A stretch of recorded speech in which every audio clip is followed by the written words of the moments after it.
Europe 1, 7h51, Patrick Cohen. Figure libre, la suite avec l'économie et la défense. Axel de Tarlé, la France, 3e marchand d'armes au monde. Il faut s'en réjouir ou s'en désoler? Alors, c'est vrai que vendre des armes à l'étranger, ça n'a rien d'anodin. Alors, simplement, sans rentrer dans ce débat moral, il faut quand même savoir que chaque vente d'armes à l'étranger nécessite une autorisation expresse du gouvernement. Un gouvernement, que je sache, qui est élu par tous les Français. Donc, on est tous responsables, donc pas d'hypocrisie dans cette affaire. Alors maintenant, pour revenir sur ce classement. Donc oui, nous sommes devenus numéro 3 mondial en livraison d'armes. Nous sommes passés devant l'Allemagne. C'est ce que montre ce dernier rapport du cabinet IHS Markit.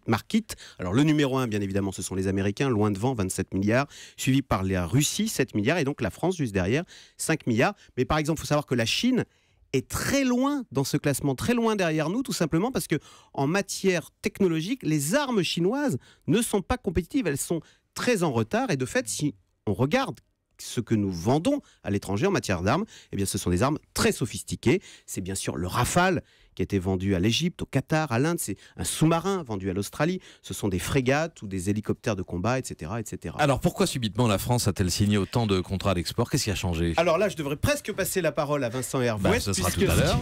Voilà, ce qui a changé, c'est la diplomatie. Les fabricants d'armes vous expliquent que ce sursaut, nous le devons à Barack Obama. Je m'explique.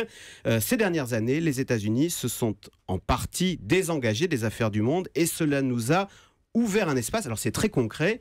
Exemple au Moyen-Orient. Eh bien de voir que les Américains ont laissé tomber en 24 heures Hosni Moubarak, croyez-moi, cela a laissé des traces en Égypte et du coup les Égyptiens qui n'achetaient qu'américains auparavant, eh bien désormais achètent aussi du matériel français. Donc vous voyez, c'est la diplomatie avec ce retrait américain et à l'inverse, l'activisme français au Mali, en Libye, où l'on a pu voir du coup ces armes françaises en action, un peu de pub. En termes économiques, Axel, quel est l'enjeu? Qu'est-ce que ça représente? Énorme, un excédent commercial de 7 milliards d'euros, 180 000 emplois. Et puis, sur le plan technologique, on a là un vrai savoir-faire qui assure notre pleine souveraineté.